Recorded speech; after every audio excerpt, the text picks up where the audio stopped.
বলো আজকে winning moment হিসেবে কিছু বলো। আজকে দুই তলার সাথে খেলা হয়েছিল বুয়া টিমের সাথে। চুরি চারটামে অনেক কিছু করেছে, তারপরে জিততে পারেনি শুধু এই ভাইটির জন্য। এই ভাইটি কিন্তু আমাদের বিপক্ষে ছিল। হ্যাঁ বিপক্ষে ছিল, তারপরেও কিছু টাকা মোট অঙ্কের টাকা পাইয়া পোল্ট্রি নিছে উনি।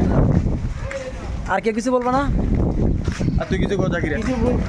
কিছু বলার নাই। আমি আর কি বলবো, আমরা তো ম্যাচ হারিয়ে দিচ্ছিলাম। অনেক ভালো হয়েছে আমাদের টিম। এই আজকের ম্যাচটা বিজয় হচ্ছে যে রাশেদ ভাইয়ের জন্য।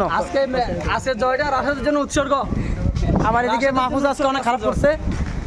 রাশেদ ভাই সম্পর্কে কিছু বলেন। আজকের জয়টা রাশেদের উদ্দেশ্যে, রাশেদের জন্য আজকের জয়টা কাটিং এর সাথে। রাশেদ ভাইকে সবাই মিস করে খেলাটা খেলছি আমরা। Miss you Rashed, miss you. Rashed ভাইয়ের উদ্দেশ্যে কিছু বলেন। কই রাশেদ কই? রাশেদ ভাই নাই, অন্য ভিডিও পাঠাচ্ছেন। ভিডিও পাঠাচ্ছেন। রাশেদ খেলার মধ্যে তোরা মিস করছি, ভালো থাকিস।